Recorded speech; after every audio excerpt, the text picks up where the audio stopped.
Olá, amigos! Sejam bem-vindos a mais um episódio do Battistini Talks. Agora aqui com meu amigo Wellington Vitorino. Seja bem-vindo. Muito obrigado, Ricardo. Diretamente de Boston. Sim. Ainda bem que você não tá falando inglês, porque o meu inglês é péssimo. E aí, daqui a pouco você tá já voando pra lá. Volto pra lá. Vou sair daqui e vou direto pro aeroporto. Diretamente de Niterói. De Niterói. Nascido enfim. E criado. Criado ali em Niterói, São Gonçalo. Carioca. Um carioca ali. Normalmente carioca é quem nasce na cidade do Rio, mas a gente se considera carioca também, região metropolitana. Enfim, terra boa. Eu queria que você falasse um pouco da sua infância. Legal. Você é jovem, 31 anos, né? 31 anos. Desculpa, eu acho que pra mim você é jovem. Na verdade, você tem a idade da minha filha. Bacana. Então eu queria que você falasse um pouquinho da sua juventude. Eu costumo falar que a minha trajetória inicia quando eu tinha 8 anos de idade. Comecei a vender água e refrigerante na praia de Saquarema, lá no Rio de Janeiro. Saquarema fica ali para quem vai em direção a Búzios, ali próximo da região dos lagos do Rio de Janeiro. E meu pai ele é padeiro, minha mãe é auxiliar de dentista, técnica de saúde bucal. Mas eu costumo falar que eu acredito que Deus me abençoou muito, que embora eu não tenha nascido numa família que não tinha estrutura financeira, eu nasci numa família que tinha estrutura emocional. Olha que legal. E isso faz muita diferença no médio e longo prazo nesse sentido. Então, meu pai só tem até a 7ª série, minha mãe terminou o colégio, o ensino médio, fez curso técnico, e uma outra grande bênção que Deus também me deu na vida, logo no início, é que eu tenho um irmão mais velho que sempre foi o melhor aluno da escola, melhor aluno do curso, né? No caso ali, que ele estava fazendo, dos cursos. E isso foi ótimo porque quando você vem de uma região de periferia, subúrbio, comunidade, favela, a grande complexidade é você ter referências. Então eu tinha uma referência de um irmão com 2, 3 anos mais velho do que eu para poder me espelhar. Então, acredito muito que isso ajudou muito na minha formação. Dos 8 aos 12 eu fiz um pouco de tudo. Eu catava papelão, latinha, garrafa, antimônio, cobre para vender no ferro velho. E com 12 anos de idade eu comecei a vender picolé dentro do 7º Batalhão de Polícia Militar, com acordo com os coronéis que eu deveria mostrar meu boletim ao final de cada bimestre. Eu já tinha uma mãe que me pressionava de forma muito positiva e me estimulava a estar entre os 3 melhores da classe. Bom, ainda bem que ela era bonzinha, né? Já não exigia que era o número 1, né? Eu brinco e falo que era a maior ponto nessa história que, por mais... Em muitos momentos eu fui o melhor da classe. Mas meu irmão era o melhor da escola. Então, quando eu chegava na escola, todo mundo vinha falar com a minha mãe. Irmão mais velho. Vinha falar com a minha mãe sobre meu irmão. Então, em muitos momentos eu era o melhor. Muitos momentos. Que bom. Assim, muitos momentos eu era o melhor. Mas... E aí foi quando eu tinha esse acordo com os coronéis. Meus pais são separados desde que eu tinha 4 anos de idade, mas meu pai sempre foi muito presente na nossa educação e na nossa vida. Como chama seu pai? Chama Valdete José Vitorino. E a sua mãe? Regina de Mendonça Trindade Vitorino. Olha aí, um abraço pra vocês. Parabéns pelo filho que tem. Obrigado. Ela vai ficar com certeza feliz. Te amo, mãe, te amo, pai. E aí foi assim... Só que não tem história triste, tá, Battistini? Posso chamar assim? Opa, é meu nome. Às vezes tem gente que gosta de Ricardo, de Battistini. Não. Antigamente, se minha mãe me chamava de Battistini, eu sabia que era bronca. Hoje, não. E aí, não tem história triste nesse ponto, né? Tem uma história de uma pessoa que, assim como muitos brasileiros, trabalhou, porque era muito lucrativo vender picolé no batalhão. Eu comprava 45 centavos, vendia R$1. Só que eu vendia uma média de 95 picolés. 95 vezes 55 centavos por picolé dá uma média de R$52, vamos colocar. Para a conta ficar fácil e rápida, R$50 por dia. Vou arredondar um pouco para baixo. Vezes 5, 250. Vezes 4, R$1.000. Só que o salário mínimo na época no Brasil era 380. Então eu passei a ganhar mais dinheiro que a minha mãe, com 12 anos de idade. Então eu passei a me bancar com 12 anos de idade. Desde 12 anos eu me banco. Então eu tenho mais tempo de vida me bancando. Eu tô com 31, tenho 19 anos me bancando. Nesse sentido, isso te dá um empoderamento muito forte, né? Porque eu acho que na vida... Você ajudava em casa. Obviamente. Acho que a gente teve até um pouco... Nossa condição foi até um pouco melhor do que a média das pessoas que a gente convivia ali na mesma região, porque, eu vou dar um exemplo claro que isso aconteceu. A porta do guarda-roupa caiu. Quando você tá A porta do onde? do guarda-roupa. Tá. Normalmente, quando vai acontecer, você vai pegar a furadeira, vai fazer um remendo e tal. Nesse momento, não, eu tenho condição e tal, o guarda-roupa tava meio já antigo, velho, não, posso comprar um guarda-roupa Novo. nesse sentido novo. Legal. Uma outra coisa, por exemplo, quando lançou câmera digital no Brasil, era muito caro. Depois que passou um tempinho, ficou um pouquinho mais barato, mas ainda era caro. Então a gente queria ter uma câmera pra de vez em quando bater algumas fotos, né? Antes aquela câmera de filme e tudo mais, a gente teve essa câmera digital. Então, coisas até meio supérfluas, vamos chamar assim, como uma câmera digital, quanto questões mais do dia a dia, importantes ali, de manutenção da casa. Mas eu também vou ser muito honesto. Se eu não trabalhasse, a gente não teria... Eu e meu irmão, a gente não passaria fome. Esse é um fato. Mas é aquela história. Família de... Até os 15 primeiros dias você tem ali uma carne, um bife. Depois você vai comer um ovo com salsicha. Chegar no final do mês, tá comendo um mexidãozão, pai... Enfim, aí chega o final do mês, ou início do mês, os pais recebem o salário e vira. Então essa era a nossa realidade. Depois que eu comecei a trabalhar, a situação melhorou com certeza um pouco. São só 2 irmãos. Só 2 irmãos. Minha mãe tem um conceito que ela queria ter só 2, porque se acontecesse qualquer coisa, ela conseguiria segurar os 2, um em cada braço, e seguir a vida, né? Então acho que ela achava que ter muitos filhos, eventualmente uma condição socioeconômica um pouco mais complicada e difícil, talvez seria mais difícil você com muitos nesse sentido, né? Wellington, pra continuar a história, eu queria só você tomar uma água, que você vai... Tô vendo que você é falante. Queria te dar um presente aqui da Le Cruz. Eu queria agradecer ao Alexandre, a toda a equipe, muito obrigado. Você tomar uma aguinha aqui junto comigo, tá? Super obrigado. Gostei muito, hein? Gostei muito. Vamos brindar. O desafio vai ser a minha esposa ou a minha filha... Querer. Querer. Mas é pra você levar na sua viagem aí. Saúde. Obrigado. Mas continue, desculpa ter te cortado. Não, perfeito. E também aqui do Dr. Ney Caldeirão, uma bolsinha aí pra sua viagem aí pra você levar. Que legal. Tá bom? Obrigado. Você faz esporte, não? Eu caminho na esteira. Então ótimo. Vai ser útil pra você. E sou um fã da vela. Da vela? Mas não tenho praticado muito. Fui durante 5 anos do Conselho da Confederação Brasileira de Vela. E tal. Então, Que bom, você é chique, hein? Coisas da vida, né? Depois eu posso contar um pouquinho melhor dessa história. Mas em algum momento agora no verão em Boston eu vou voltar a velejar. Porque eu moro ali em frente do Charles River, ali em Cambridge, que a minha vista do outro lado é Boston. Então tem um rio maravilhoso ali. E a gente lá ligado ao MIT tem direito à carteirinha, então a gente pode pegar o barco, velejar. Delícia. Nesse sentido. Mas voltando a falar, então, e com esse dinheiro que eu ganhava dos picolés, eu investi no meu primeiro negócio, que foi na produção de doces caseiros, como brigadeiro, beijinho de coco, cajuzinho, casadinho, que normalmente a gente vê em cima do balcão nas padarias do Rio de Janeiro, isso é muito comum, esses doces tradicionais, vendendo ali. E aí... Eu comecei fornecendo 20 doces para a cantina de uma igreja, com um ano e meio eu tinha 22 a 23 pontos de venda. Eu contratei a minha tia full time para poder fazer isso. Uma freelance para ajudar na produção e um amigo para ajudar nas entregas. Depois de um tempo eu descobri que dava dinheiro mesmo na festa infantil e buffet, a margem muito mais alta. Eu não precisava me alavancar em fluxo de caixa, porque os clientes me davam 50% na entrada. Mas muito melhor, produção ali por encomenda nesse sentido. E depois eu descobri que se eu pegasse meus doces, colocasse numa caixa, colocasse um laço à disposição a pagar, das pessoas eram 3 vezes mais.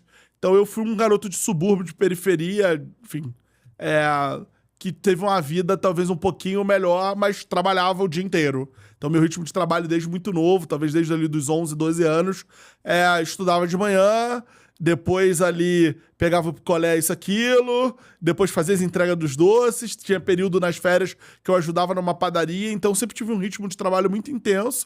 Acho que isso vem muito do meu pai. Minha mãe sempre trabalhou muito, mas o meu pai ele sempre foi uma pessoa muito incansável nesse sentido. Eu costumo falar que o que eu mais aprendi com o meu pai foi essa questão da disposição ao trabalho. E dificilmente você vê meu pai reclamando. Tanto que o lema da minha instituição, do instituto que eu tenho, é reclamar não muda, né? Então só reclamar não muda. É verdade. Então isso, meu pai. E do outro lado, com a minha mãe, eu aprendi muito sobre inteligência emocional. Nunca vi minha mãe com instabilidades emocionais. e também aprendi com ela muito a desenvolver a minha fé. Eu acredito muito em Deus, e eu acho que na vida tem um componente que as pessoas que conseguem usar a fé, talvez a vida para elas seja um pouco mais leves, embora os desafios sejam pesados. Você então, reza? A gente chama de oração, né? Oração. Mas eu oro todos os dias quando acordo, normalmente também quando eu vou dormir, e vou à igreja 4 vezes por semana. É mesmo? Você frequenta o quê? Eu sou cristão protestante, eu sou evangélico e eu vou na Igreja Universal, desde que eu nasci, sempre na mesma igreja. Hoje mesmo, num break que eu tive pela manhã, eu fui no culto. Normalmente o culto ao longo do dia é mais ou menos 45 minutos, 1 hora. Acho que a gente tira tanto tempo para tantas coisas que não leva a gente a lugar nenhum. Acho que você estar num lugar, orar, congregar, você refletir. Respeito todas as religiões.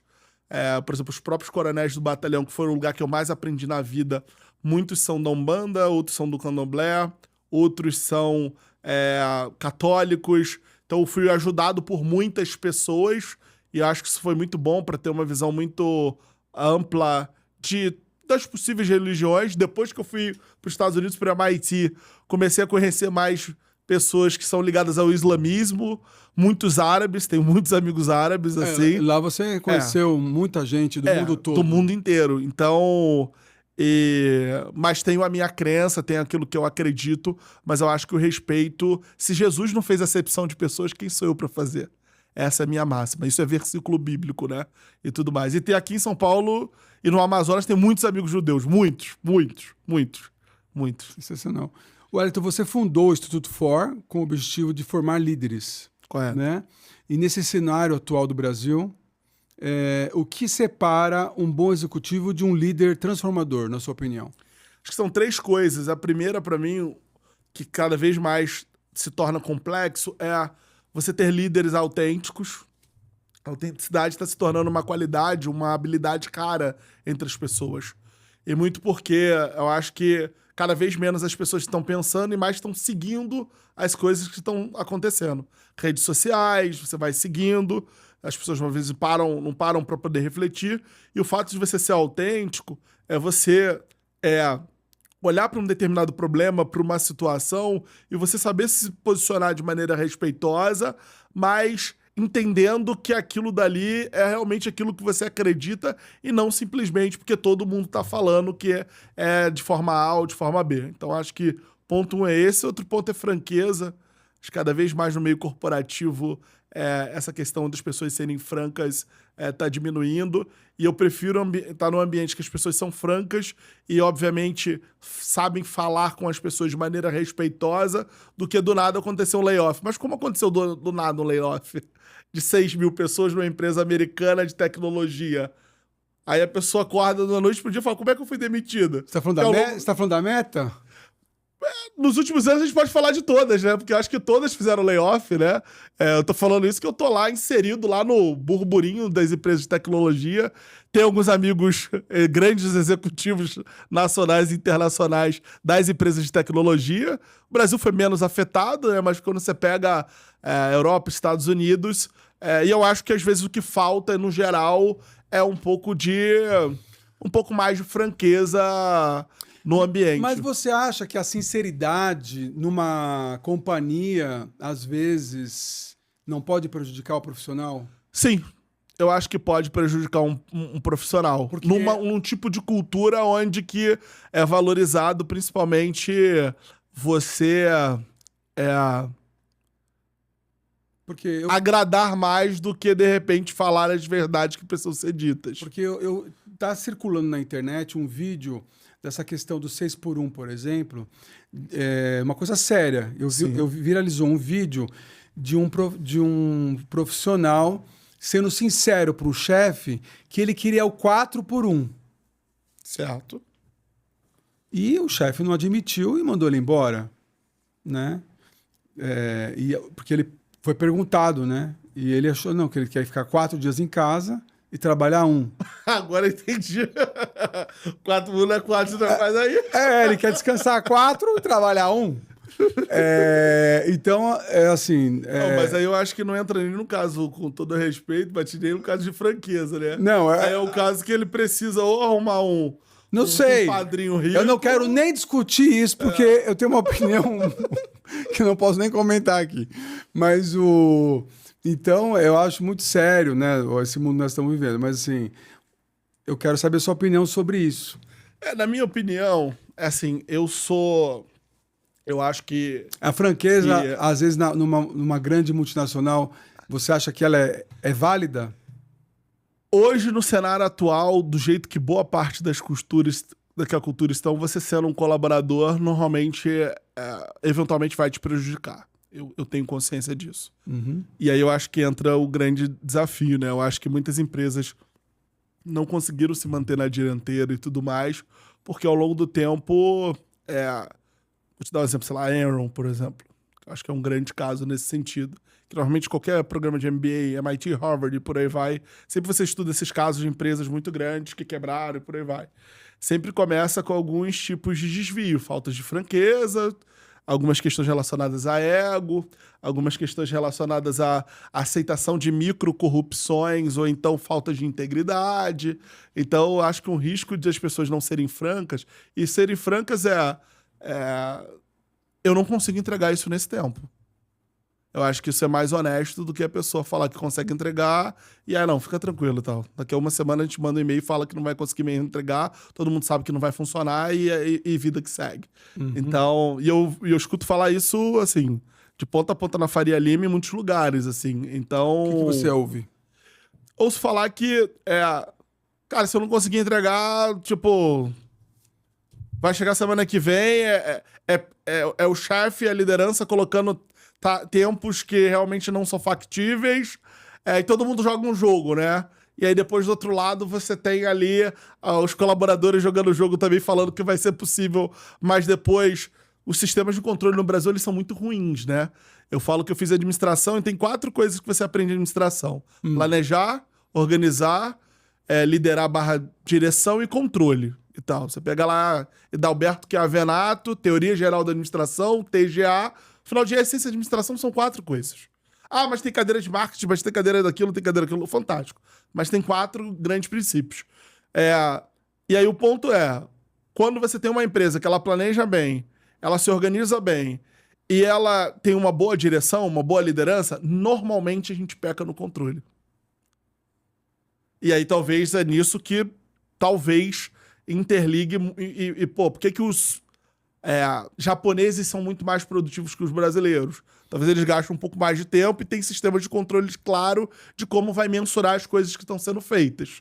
Nesse sentido, quais que são os indicadores, no que a gente vai observar. Então não adianta nada eu te passar um prazo agora para você fazer uma coisa e daqui uma semana eu mesmo esqueci que eu te pedi aquilo naquele prazo, porque o meu chefe não tá me cobrando. O meu chefe me cobrou, eu vim para você, mas eu não tinha te pedido isso 2 meses atrás?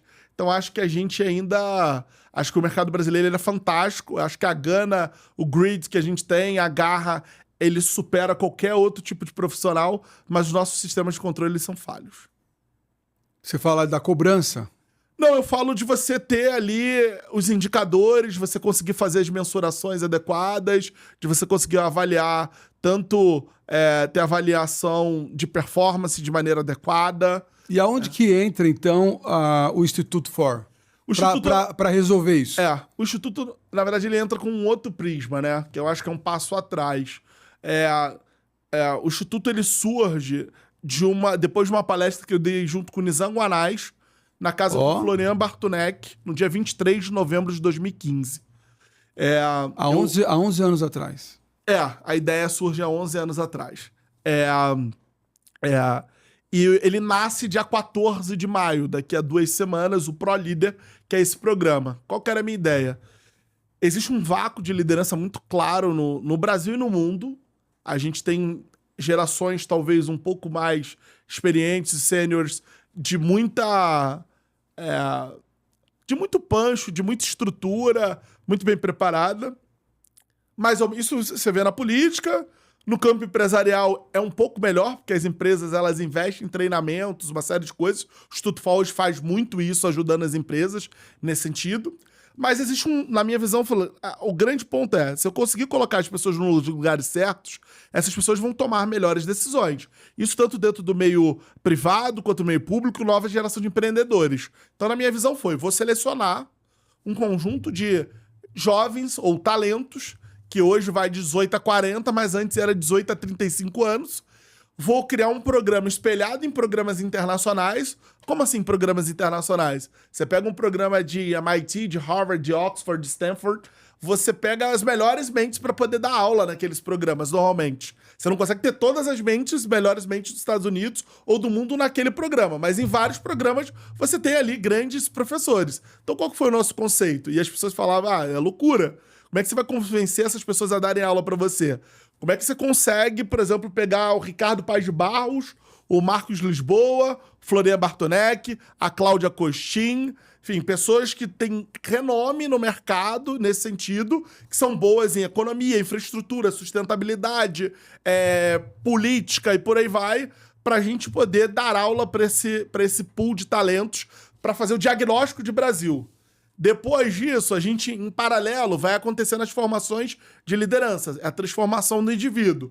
Uma terceira fase são cases reais que empresas mandam. Então, a gente já teve case da Apple, case do McDonald's, de Arcos Dourados, case da Ambev, case Kraft Heinz, que existe uma série de cases para esses talentos resolverem. E a última fase, você tem que criar empreendimentos ou negócios ou projetos relacionados à sua área. Então, hoje, para você ter ideia, nesse programa, o Instituto tem 10 iniciativas, mais ou menos. A gente tem ali prefeito, 2 vice-prefeitos, 2 dezenas de vereadores, umas 50 pessoas atuando em ministérios e secretarias. Temos umas 100 a 120 empreendedores e empreendedoras. Tem empreendedor nosso faturando quase 30 milhões no interior do Maranhão, para você ter ideia. Ajudando a verticalizar a cadeia de açaí, porque no Maranhão o problema, quando você trabalha com açaí lá, nesse sentido, o problema humano nesse sentido é que o trabalho infantil a exploração infantil ela é muito aguda. Assim, o açaí tem outros lugares, como Pará, como Amazônia, por aí vai, mas lá isso é uma questão muito crítica, e esse é um desafio que ele falou. Esse vai se tornar um negócio que vai virar um bi? Talvez não. Asset Heavy, não é um software, isso, aquilo, mas se esse cara estiver faturando daqui uns 5, 10 anos 100 milhões, a gente não venceu? Eu vou no MID lá nos Estados Unidos, tem um cara que fatura 500 milhões de dólares que você nunca ouviu, que eu nunca ouvi, e o cara tá gerando emprego, tá ajudando a transformar aquela região. Então, eu acho que muito do nosso foco é talento não tem CEP, como que a gente consegue localizar boas pessoas no Brasil que sejam multiplicadores de impacto por meio dos seus projetos e seus empreendimentos. Então, o nosso foco, o ProLíder começou assim. Daí surge o Instituto For, que hoje a gente tem como missão ser uma instituição que tem uma plataforma onde a gente consiga formar lideranças em 4 áreas. A gente está falando de área empreendedora, e corporativa e empreendedora, liderança tecnológica, liderança sustentável e também liderança no meio público. Então hoje o Instituto faz isso. E a gente tem programas nossos online, que tem 25 mil pessoas fazendo, gratuito, tá? Tudo isso que eu te falei até agora é gratuito. Qual que é o endereço? O endereço vocês têm que entrar no Instagram Programa ProLíder e também no Instagram do Instituto For. E nosso site é a mesma coisa, programaprolider.com.br e o institutofor.org. Então, inclusive, as inscrições estão abertas agora para o ProLíder. E demora quanto tempo o curso? São normalmente 7 meses, 240 horas, agora vai para 280 horas. O ano passado, por exemplo, um outro programa do Instituto, nós levamos 62 pessoas para os Estados Unidos, para o módulo internacional. Gratuitamente? Gratuitamente. Uau! 47 vistos aplicados, para você ter ideia. Fomos recebidos pelo embaixador brasileiro, que é o cônsul-geral de Boston. Fomos recebidos... Tivemos aulas em MIT, Harvard. MIT foi o grande host, Harvard também, na Babson. Então... E são pessoas que hoje, de certa forma, querem fazer para a vida delas e para a família delas, mas, de certa forma, querem fazer um pouco mais também pela sociedade. Então, eu acredito muito nisso, né? Você fala, o que faz você dormir tranquilo? Saber ter a sensação que eu também estou contribuindo para o grande problema que eu acho que o Brasil pode vir a enfrentar. A gente já teve o ápice, o pico do bônus demográfico, a gente está vivendo a última janela, eu não conheço nenhuma nação, Battistini, que tenha se tornado desenvolvida que não tenha utilizado a base da pirâmide sendo mais larga. Então, qual que é o risco do Brasil? Se tornar um país envelhecido e não desenvolvido. A Itália, a gente tem um exemplo muito claro disso, só que a Itália conseguiu se desenvolver. Mas hoje é um país que tem uma população muito envelhecida e tem desafios, como os vários outros da Europa, de tentar trazer mais imigrantes de maneira inteligente para poder continuar a ter essa construção. Então, o Brasil eu acho que é um país maravilhoso e a sua filha, eu, na mesma idade, as gerações aí, a geração alfa e beta, né? Se nós não fizermos nada, aí realmente... Você bateu na trave para ser a geração Z, né?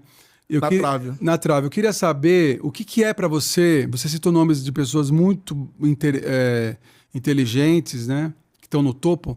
Eu quero saber, Wellington, o que é uma pessoa de grande mente para você hoje? O que é uma mente brilhante para você hoje? Excelente pergunta. Eu só vou terminar a última característica de liderança que eu falei. Autenticidade, franqueza... E a última, eu colocaria empatia. Tá, autenticidade, franqueza e a última, empatia. Empatia. Pra mim, eu acho que um líder hoje, esses são os 3 principais para se tornar um líder transformador. E a autenticidade envolve muito você buscar fazer coisas diferentes também. Sem empatia não vai pra lugar nenhum. Eu até colocaria como primeira, viu? Não, eu não coloquei como ordem, eu nunca parei pra pensar na ordem de prioridade, não, sendo bem honesto. Mas são as 3 coisas que eu sempre reflito muito. Falando uma mente brilhante pra mim, é uma pessoa que ela consegue ter uma conexão de racionalidade com generosidade. Isso é muito raro. Uma pessoa que consegue realmente ter uma capacidade de visão, um entendimento de médio e longo prazo, uma capacidade de, quando te dar um conselho... normalmente as pessoas dão um conselho baseado naquilo que elas passaram. Então, um pai bem-sucedido em engenharia vai querer que o filho ou a filha faça engenharia. Um pai mal-sucedido em engenharia provavelmente vai querer que os filhos não façam engenharia. Mas você não acha que também os filhos observam muito os pais e ele mesmo toma a decisão? Tem muito assim também, viu? Concordo. Eu acho que isso hoje você não tem gente que quer fugir do que os pais... Não, concordo muito. Mas um pai que foi bem sucedido, por mais que o filho... Nossa, meu pai trabalhava muito, ele não tinha tempo, o que ele faz eu não gosto. Não, não quero. Não quero. Mas eu trouxe isso só a exemplo de que qualquer pessoa normalmente quer dar conselho baseado naquilo que ela passou. E pra mim uma mente brilhante é a capacidade de você me apresentar um problema...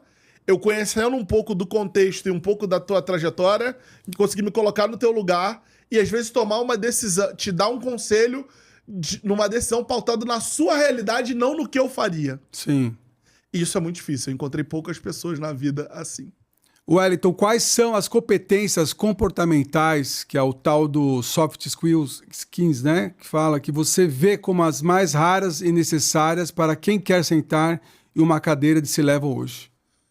Excelente pergunta. Acho que uma primeira que eu acho que é imprescindível é a comunicação. Acho que é importante. Quem não se comunica... Não se trumbica. Se trubica, né? Acho que essa não é tanto da minha época, mas eu já ouvi esse bordão. Isso aí é do Chacrinha, meu amigo. Isso aí é coisa antiga. Só que você nem sabe o que é Chacrinha. Não, eu sei que era um palhaço, né? Não, um apresentador de televisão. Como se fosse um... pra você ver como eu já tô antigo. Mas as competências de comunicação... Eu acho que a Gabriela sabe quem é. E aí eu vou dar um exemplo pra você. Por que quando você pega a Ásia, eu já tive a oportunidade de conhecer alguns países lá, você vê mais indianos em cargos de... Aonde? Não, só na Ásia, não. Não, eu sei. E os japoneses menos? Na Ásia? Por que você tem mais indianos? Aí você vai falar, porque população é muito maior. Eu não sei se é só na Ásia, mas nos Estados Unidos também. Não, mas assim, pensa que são indianos assumindo posições nos Estados Unidos.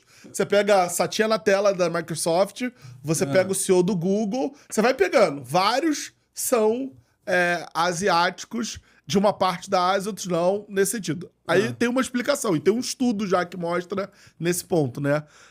Eu fiz lá Communication for Leaders, Advanced Communication e tal, tem uma série de matérias lá na MIT sobre. É que os indianos aprenderam a se vender bem mais do que os japoneses. Você tá de brincadeira. Tô falando sério. Os indianos são muito inteligentes. Não, eu sei que eles são. Os japoneses também. Sim, os chineses também. Exatamente. Os americanos também. Sim, os brasileiros também. Também. Todo mundo é inteligente. Mas o ponto é, os indianos, para um japonês, em alguns culturalmente Olha o que você vai falar, hein? Não vou. Assim, eu admiro muito o Japão. Olha o julgamento. Para os japoneses, culturalmente falando, em algumas ocasiões, você se posicionar e você se comunicar, talvez você vai ferir a outra pessoa que ela é mais velha, mais experiente, mais sênior que você. Sim. Já do lado dos indianos, eles não cresceram com isso. Então tem estudos, tem case, eu posso te mandar depois, inclusive. Eu quero. Comprovando e tal, que você tem ali algum... E aí eu tiro até mesmo pelo próprio Estados Unidos. A minha filha estuda numa escola que ela aprende a se vender desde... Ela entrou lá com 11 anos. Mas o americano, desde pequeno. Eu sei porque minha cunhada mora lá em São Francisco, é impressionante. Então, assim, você tá entendendo. Então, pra mim, comunicação... eu quero construir uma carreira, tanto no Brasil quanto fora, algo do tipo. Tem que aprender a se comunicar. Tem que aprender a comunicar suas ideias. E aí tem método pra isso, tem aula de oratória, tem uma série de coisas. Então, acho que pra mim, um ponto é esse.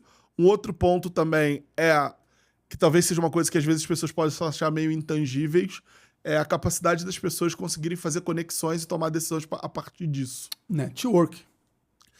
Eu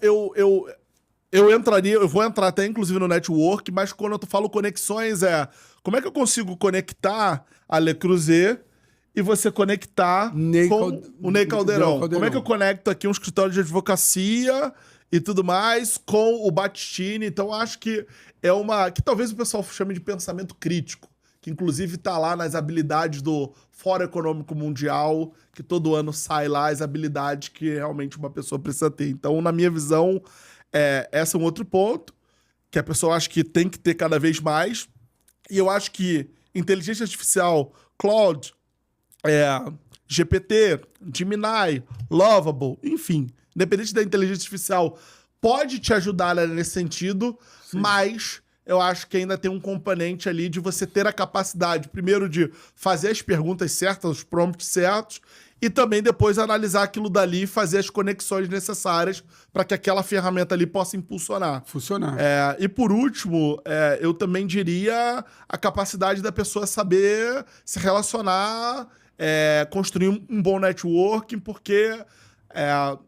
às vezes o que acontece é que a pessoa ela é tão boa naquilo que ela faz, que ela fica tão presa ali, e da noite pro dia, vamos chamar assim, ou então repentinamente acontece algo, e ela perde a posição que ela tá, e ela se vê no mercado sem uma rede de apoio profissional que possa ajudar ela a se recolocar.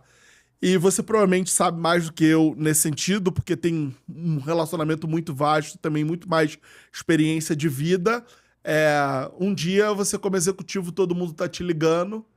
No outro dia, quando você sai da posição, 10%, 20% dos que te ligavam, né?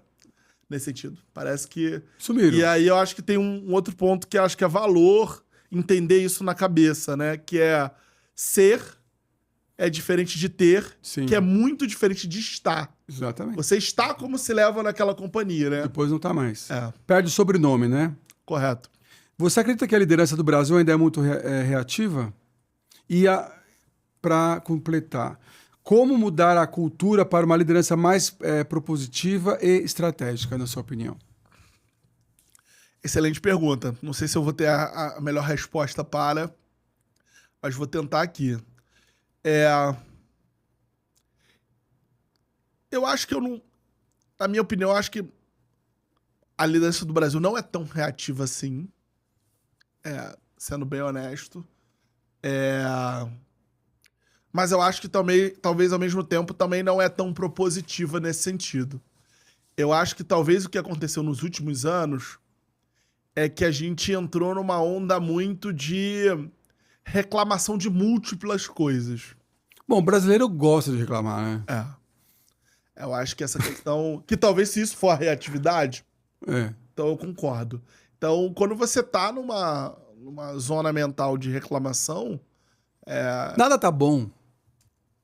Então, acho que isso prejudica, com certeza, o ambiente de trabalho e você não consegue, por exemplo, evoluir. A gente faz um fórum chamado Force Summit Já fiz 4 edições.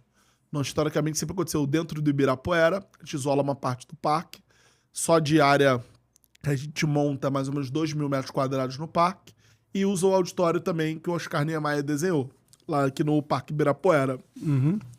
E a gente leva 1.000 pessoas, 1.500 pessoas em 2 dias, 150 CEOs, nosso recorde foi 163, então pode pensar aí. Tá ótimo. Já gerei site, que foi seu da Ambev, agora tá no México, Guilherme Meximol, já levamos Ricardo Vilela, assim, um conjunto de gente, muita gente, Salute do BTG e por aí vai.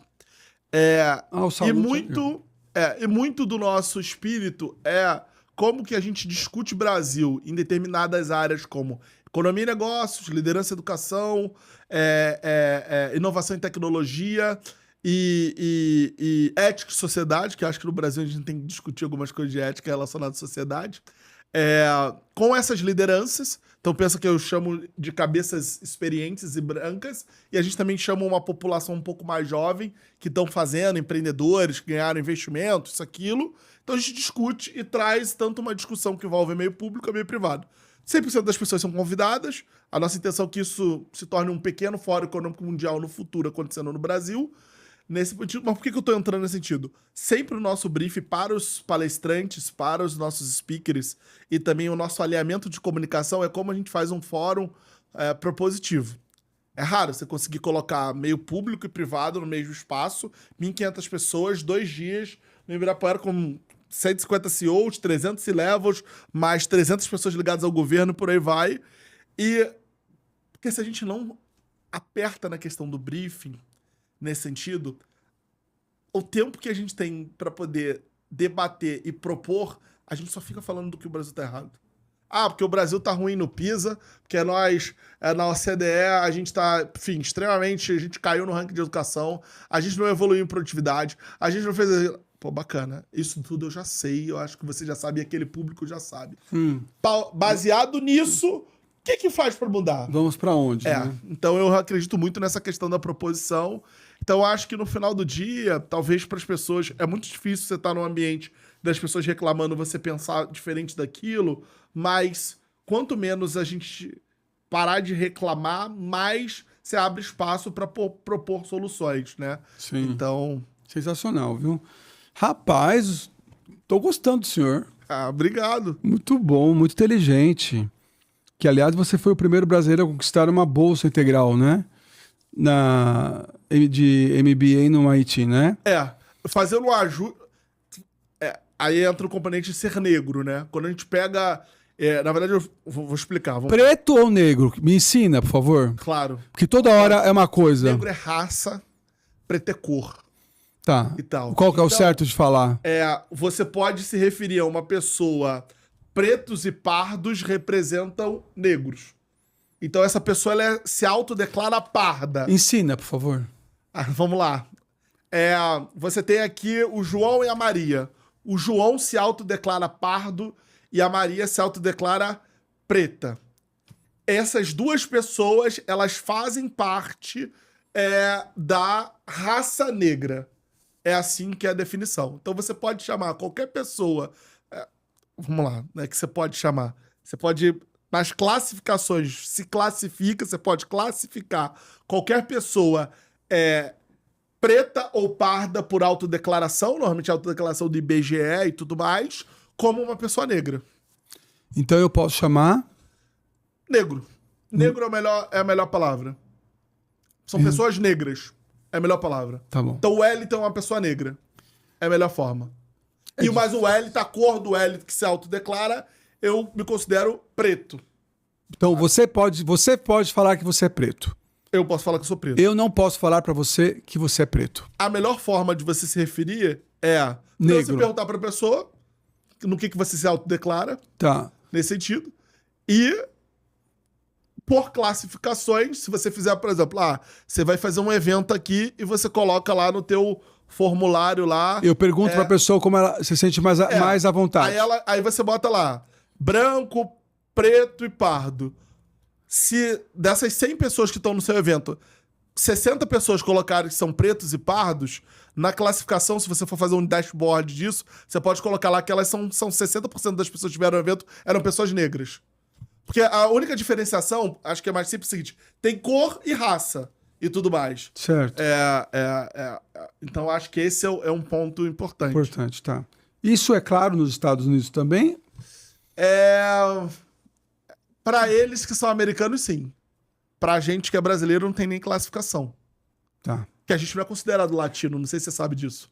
Não somos... O brasileiro nos Estados Unidos não é considerado latino. É considerado o quê? Não tem classificação. Depois você pesquisa. Mas nós somos o quê? Não tem classificação. Você pode botar que você é latino, não tem. Mas você olha, qual que é a definição de latino e tal? Latino pra eles são pessoas e tal que vivem na Latinoamérica que falam uma O língua espanhol. Exatamente. Mas... Eu me classifico lá como tem Black American or Others. Black American or African Others. Então, tipo, eu entro meio que nessa categoria. Tô te falando, não tem. Você pode pesquisar. Não tem. E aí Mas pra eles é muito claro. Aí você estava falando que, então, como negro, você ganhou a bolsa integral. Quando você pega, não como negro, porque o MIT, ele... vamos lá, acho que tem uma coisa importante aqui. Qualquer brasileiro ou qualquer pessoa do mundo que decidir estudar em Harvard ou MIT no undergrad, graduação, e o pai ganhar menos de $200 mil por ano, que no Brasil é mais ou menos, sei lá, 1 milhão a 1,2 milhão de reais, essa pessoa vai ganhar 100% de bolsa na tuition, que são 80 a 90 mil dólares por ano. Então tem muita gente de classe média alta botando os filhos lá com bolsa, né? Se o seu pai ganhar menos de 100, seus pais, né, sua renda familiar, for menos que 100 mil dólares ano, você vai ganhar a bolsa da tuition e todos os custos pagos. Tudo. Moradia, dormitório, tudo. Então, repete. Se uma pessoa ganha menos de... ganha menos de 200 mil dólares, que é entre 1 milhão e 1,2 milhão de reais, automaticamente ela já vai ter aprovação com bolsa. Se ela for aprovada, ela vai ter bolsa. A Nicole vai estudar lá. Então, não é uma questão de bolsa por potencialidade. Vai estudar lá, Nicole. E aí o outro ponto se ganhar menos de 100 mil dólares, a gente tá falando de uma pessoa que ganha no Brasil por volta de entre 500 mil a 600 mil por ano, isso tudo por ano, tá, gente? Essa pessoa vai ter os custos dela pagos. Olha que lindo. Os living expenses e tal. Então, ou seja, o que eu quero? Eu quero o aluno, o estudante, de qualquer lugar do mundo, que tem muito potencial e traz. Acima desse valor, você vai pagar lá e, eventualmente, você pode ganhar alguma bolsa. Quando você vai para mestrado, é um pouco diferente. Foi o que eu fiz. Eu fiz um MBA, que é o Master Business Administration, lá, que a gente configura como Master of Science and Management e tudo mais. Tem um nome mais científico, porque eu tenho muitas cadeiras de Science, Technology, Engineering e Math. Ciência, tecnologia, engenharia e matemática. Gente, essas coisas não é divulgado, né? Não é. Talvez aí foi a minha grande vantagem desde muito novo, né? Participei de um programa com 16 anos da Embaixada Americana. Por que não é divulgado? O que eu mais aprendi no batalhão de polícia foi criar plano pra minha vida. Era um plano ir pra MIT. Não aconteceu por acaso. E tal. Na época eu saí, sem brincadeira, devo ter saído em mais de uma centena de reportagens minhas, dentre os principais jornais e tudo mais. Eu tenho uma assessoria de imprensa que é o Guilherme Barros, um grande jornalista, que é da GBR Comunicação, e eu tinha comentado com o Guilherme falando, Guilherme, das 600 pessoas, mais ou menos, de brasileiros que estão nos Estados Unidos hoje fazendo MBA, você pega as 20 principais top americanas. MIT, Harvard, Stanford, Columbia, Wharton e por aí vai. Você pega as 20. Só de brasileiros você tem 600 entre first year e second year. É como se entrasse 15 por ano no MIT no primeiro ano, aí essas pessoas vão pro segundo ano e entram mais 15. Então você tem normalmente 30 pessoas. Tô tirando a média. Tem ano que é um pouco menos, ano que é um pouco mais. Se juntasse as 600 pessoas quando eu entrei, eu seria a única pessoa negra das 600. Uau! Então, mas a gente descobriu depois que antes de mim tinha um rapaz negro que que fez MIT muito tempo lá atrás e tudo mais. Não sei se na época como era o processo de declaração e autodeclaração dele, mas eu tô das principais universidades americanas. Quando eu entrei, a gente não tinha 5, talvez 10, contasse no dedo que tinha feito na história inteira. Não é naquele período. Tanto que eu conheço os outros, tá? Um é o Tomás, que é um cara fantástico, que fez Harvard, que me apoiou super nesse sentido. Agora a gente tem um pouco mais. Na época que eu entrei, a gente conseguia contar nos dedos, porque a gente criou junto com a Fundação Lema, do Jorge Paulo. Eles tinham começado um programa chamado Pontes de Talentos. Aí depois esse programa se tornou um programa chamado Alcance. Eu ajudei a redesenhar esse programa inteiro. E hoje, um dos programas do Instituto chama Alcance, para ajudar a preparar pessoas pretas, pardas e indígenas, ou seja, pessoas negras indígenas, para estudar fora. Então a gente tem agora 2 pessoas em Harvard, temos gente em Oxford, temos gente isso. A gente criou a gente entendeu como é que funciona o sistema. Que legal. No meu caso, eu fui full scholarship, ganhei as bolsas, que eu fui full scholarship pelo MIT. Não tem nada a ver com ser negro, tá? Entendeu? Tipo, Entendi. Nada a ver. Não. Fui full scholarship. No mestrado não tem essa classificação, falou, $200 mil, $100 mil. Não tem isso. Só na graduação e tal. No mestrado, você vê, minha esposa pegou o empréstimo. Ela tá fazendo o dela, ela ganhou uma bolsa, mas ela pegou loan. Então a gente tem uma dívida a ser paga ao longo do tempo, parcelas pequenas e tudo mais. Mas eu ganhei. E do outro lado também já queria, enfim, sempre agradecer. Tem um mérito, claro. Sempre agradecer. E o que você aprendeu lá sobre jeito de fazer negócios que o empresário brasileiro ainda não aplica aqui? Você tem que ter método, você tem que ter framework, você tem que criar modelos Você fala mentais. bastante em método, né? Porque eu acho que o Florian Bartunek foi uma pessoa que tinha se oferecido em me apoiar e eu acabei não precisando do recurso dele, mas tem um carinho muito grande porque ajudou o Instituto lá no início, que é da Constellation. Ele me ligou, no dia que foi aprovado, várias pessoas me ligaram, eu liguei também para várias pessoas nesse sentido.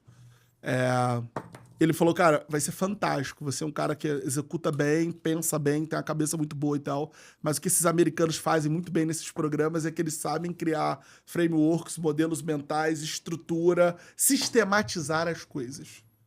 Então, até mesmo no plano agora do Instituto 2630, a gente começou a criar um sistema que vai ser o que a gente está chamando de Aliança For, para poder somar esforços com outras organizações e com empresas para a gente poder, nos próximos 5, 10 anos, alavancar mais ainda a formação de lideranças no Brasil, de pisar o pé no acelerador.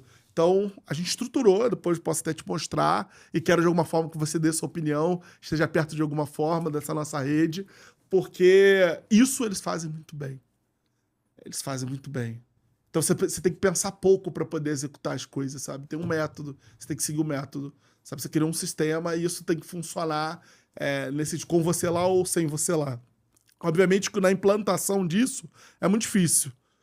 Obviamente. Que eu acho que talvez é o desafio agora de muitas empresas implementar a inteligência artificial, fazer os colaboradores usar de maneira inteligente. E não só fazer uma pergunta lá no GPT, ele te dá uma resposta.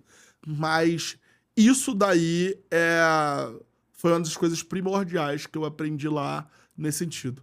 Uma outra coisa que eu aprendi também, que é uma questão mais intangível de conseguir se mensurar, é a forma como você olha para o mundo. 63 nacionalidades diferentes, Patini, que eu estudava. 63 pessoas de lugares diferentes. Então a minha visão sobre mundo mudou. Muito. Você fica lá 2 anos... Eu sei o que você está falando. Imerso. E aí conversas de tudo. Quer dizer, eu imagino, só posso imaginar. Então, assim... Porque eu também viajei muito, mas... Hoje eu conheço a Indonésia, não se compara. Singapura, conheço Tailândia, conheço Quênia, conheço Gana. Eu não vou nem falar os países da Europa, porque, enfim... Quantos países no total? Eu acho que eu já conheço uns 20 países, né? Talvez um pouquinho mais. Acho que deve chegar uns 20 países.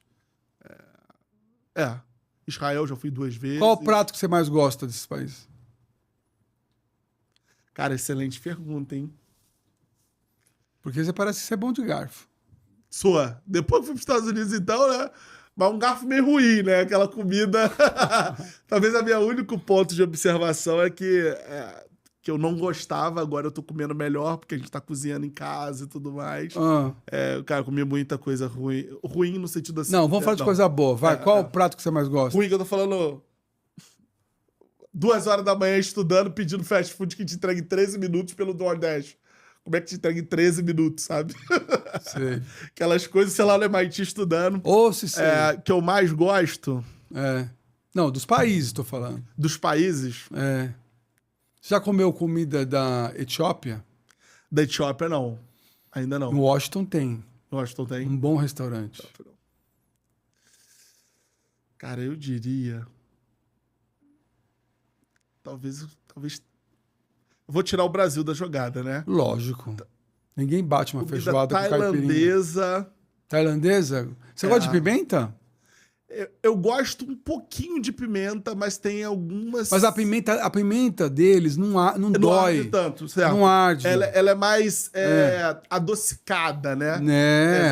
Agridoce, muito e tudo bom. mais. Que nem a Coreia. Eu diria, e já recomendo um restaurante que eu gosto muito, que fica ali na Harvard Square, que chama Thai Cuisine, que é maravilhoso. Então, eu diria que é um dos melhores Vamos pratos. fazer um especial, né? Wellington Vitorino Restaurantes. Mas vamos lá, me dá uma... fazer uma gravação dessa lá no MIT, eu conheço a estrutura. Mas vai, fala logo um prato, você está enrolando. Um prato, pô. Churrasco coreano. É bom, gostei. Boa. Eu tentei pensar num bem diferente churrasco coreano. Até babei. Adoro. Churrasco coreano. Eu gosto. Churrasco coreano. É bom. Você tem o trabalho ali de fazer. Nossa, sabe? É bom. Nossa, é demais. Pra você ter ideia... Olha, até vou tomar uma água pra descer. Pra complementar esse assunto, o meu core team, quando você entra no MIT, no mestrado, você tem um core team. Você tem lá a tua turma e você tem um core team. Nós éramos... Eu, do Brasil, aí tinha um americano brasileiro, tinha uma pessoa da Arábia Saudita, a Mona, tinha... Mona é outra coisa, né? Mas tudo bem. Tinha o DY, que é o Dong Young, da Coreia do Sul. A Isa, da Guatemala. A Nikita, da Japão. Índia.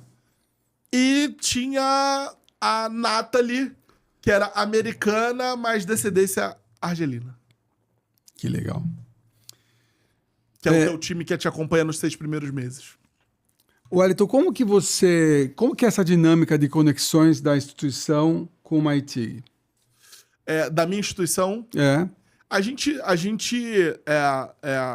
O instituto é um instituto independente, é um instituto meu, que eu já tinha criado antes de ter entrado pro MIT. Criei junto com 2 amigos, o Everson e o Jonathan, né, que a gente chama de Jimmy, lá de São Gonçalo, Niterói também e tal. Enfim, que ajudaram muito no início.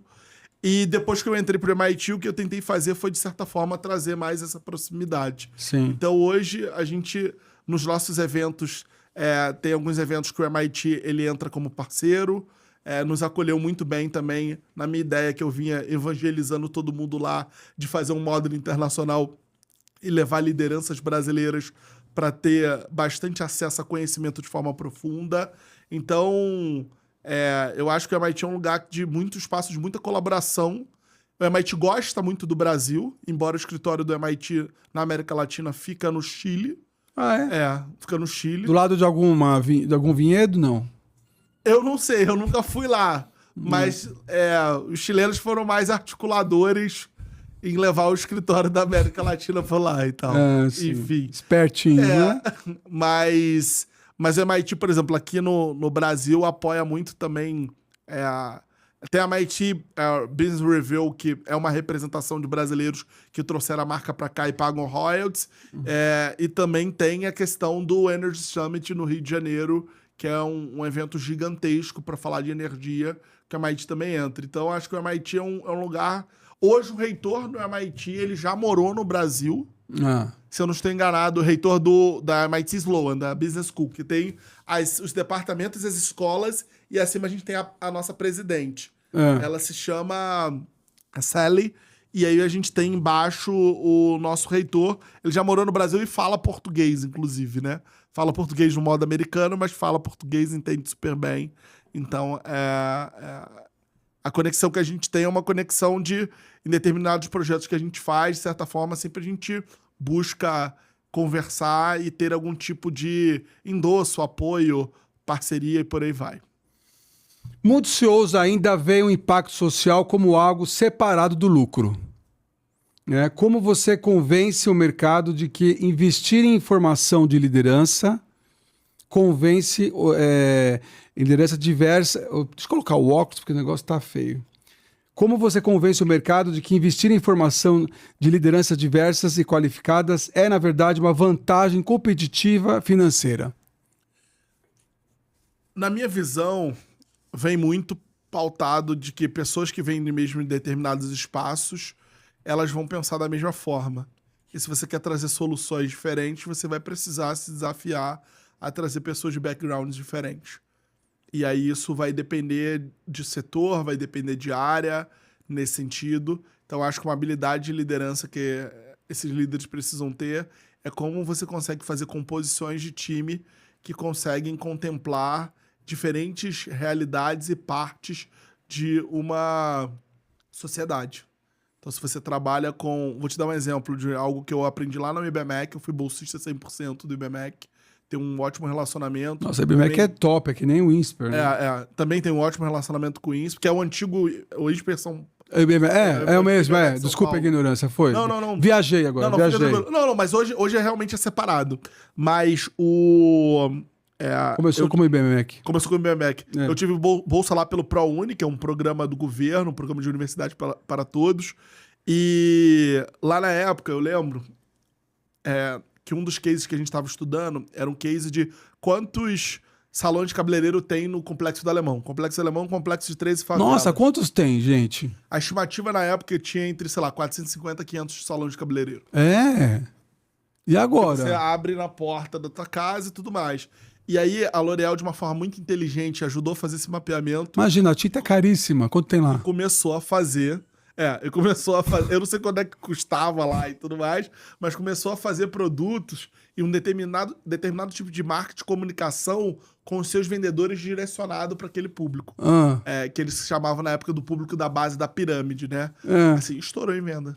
Caramba, meu. O pessoal tá bem, né? Então, penso que estourou em venda a L'Oréal. Não tô falando que as pessoas lá estão bem. Na verdade, você cria teu salão, você atende teus amigos e tudo mais, mas é uma renda. Se a pessoa, lá, se no shopping cobra R$80 pra cortar o cabelo, aqui em São Paulo R$200, lá a pessoa talvez vai estar cobrando 30, 40. Sim. Mas se ela consegue fazer X por disso, aquilo, no final do mês ela ganha, sei lá, 2 salários mínimos, cortando cabelo, pé, unha, sabe? Aquelas questões.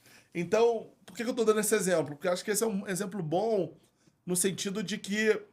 E aí eu acho que você precisa ter uma sensibilidade de, tipo, no meu time, para entender esse pessoal da camada da base da pirâmide, que tem um livro maravilhoso também que chama A Riqueza na Base da Pirâmide, Sepra Halad.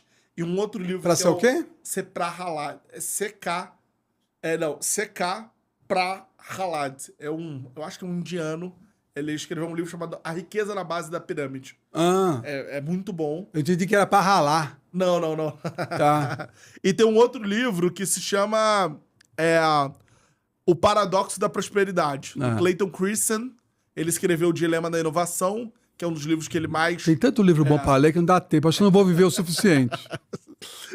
Então tem que começar a ouvir também, sabe? Quando eu tô fazendo alguma coisa, eu tô ouvindo o áudio. É muita coisa. Mas mesmo assim não tem como. Mas o ponto eu acho que com certeza tiveram esse tipo de sensibilidade de começar a olhar para uma população. Se você tem pessoas que só de repente moravam no Leblon, de repente essas pessoas não teriam tanta habilidade de conseguir se comunicar bem e criar produtos e desenvolver relacionamentos com essa potência, né? Imagina, você tem...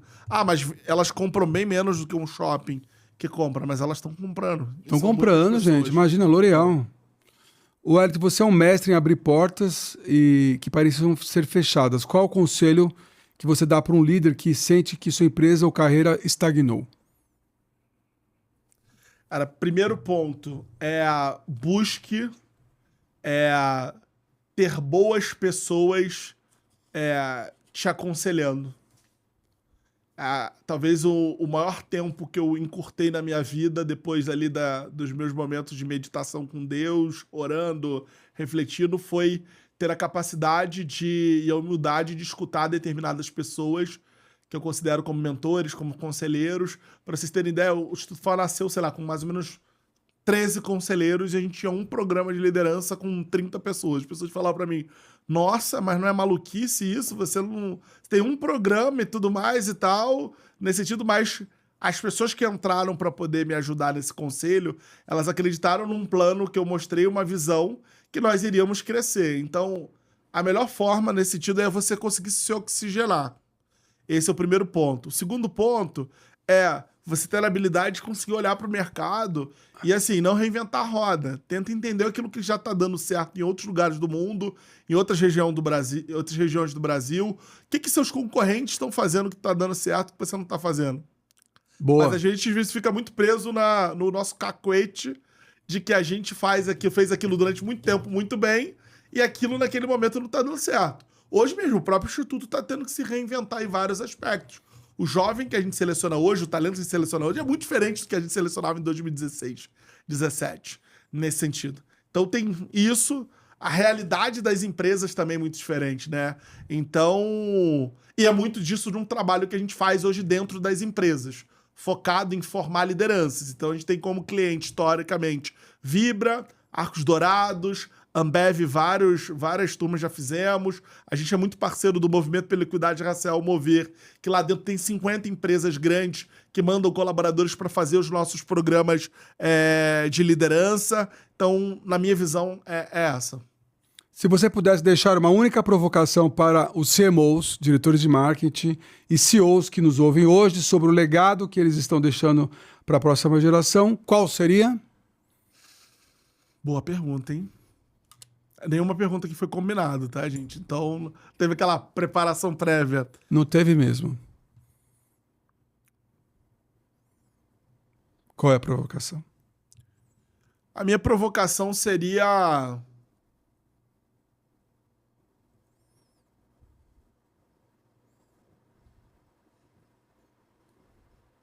a reflexão deles de como eles acreditam que vão estar daqui a, sei lá, 3, 5 anos. Porque eu acho que muita coisa vai mudar.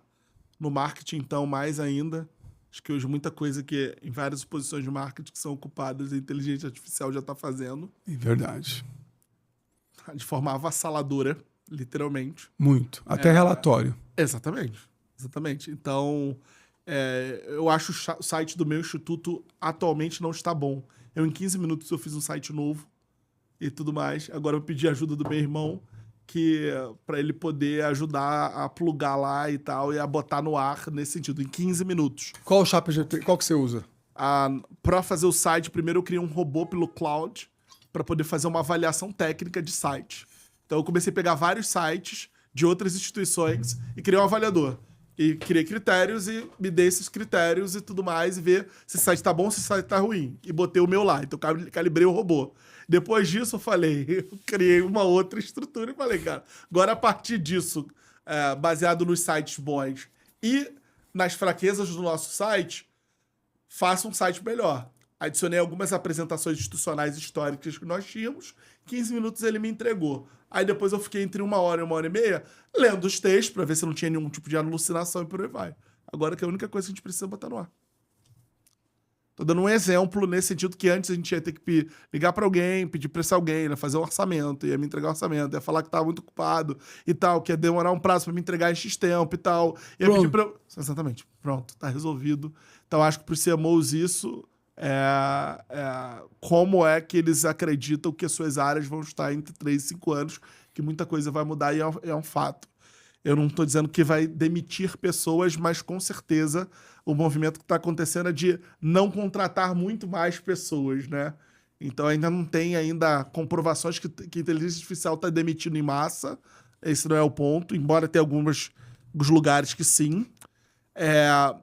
E para os CEOs... como que eles estão fazendo para poder se capacitar para as incertezas que o mercado está... a sociedade, o mundo e o mercado tá gerando, né? Um nível de incertezas muito grande nesse sentido. E na minha visão, isso vai muito de como você está desenvolvendo a tua capacidade de tirar coisas do abstrato para o concreto. E aí isso, para mim, não passa só por você ler livro de negócios. Eu acho que você tem que ser uma pessoa que tenha a capacidade de ler um pouco mais sobre sociologia, sobre filosofia, ler um pouco mais sobre... se aprofundar um pouco mais sobre cultura. Então, eu acho que aí entra naquele ponto que eu falei lá, a capacidade de gerar conexões e tomar decisão a partir disso. Então, acho que quem só fica lendo livro de negócios, eu acho que tende a, determinado momento, ficar muito, desculpe a palavra, mais bitolado, muito enviesado e perder a capacidade de enxergar de uma maneira mais ampla num mundo complexo e incerto. Muito bom, professor. Para poder participar, né, no seu instituto, contribuir para que ele possa ampliar e criar mais valores humanos dentro do seu instituto, como que se faz? Eu sempre falo que tem 3 tipos, né? Tempo, eu quero, de repente, dar uma palestra, contribuir com... sendo mentor, contribuir em alguma aula. Conexão. A gente cresceu muito pautado. A primeira pessoa que... Eu comecei o instituto com 13, 14 mil reais meu, peguei 20 mil reais emprestado com os amigos e o Antônio Brenan me deu 20 mil reais. Família Brenan. E depois o Jorge Paulo Lema colocou... De Recife? De Recife. Ele estava vivo? Não é o Brenan... Francisco.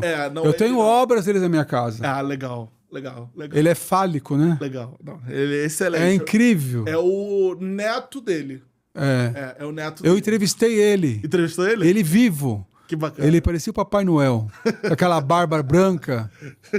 Nossa. Que bacana. E agora ele tem uma loja no Shopping Guatemi, que não é dele, né? É uma franquia.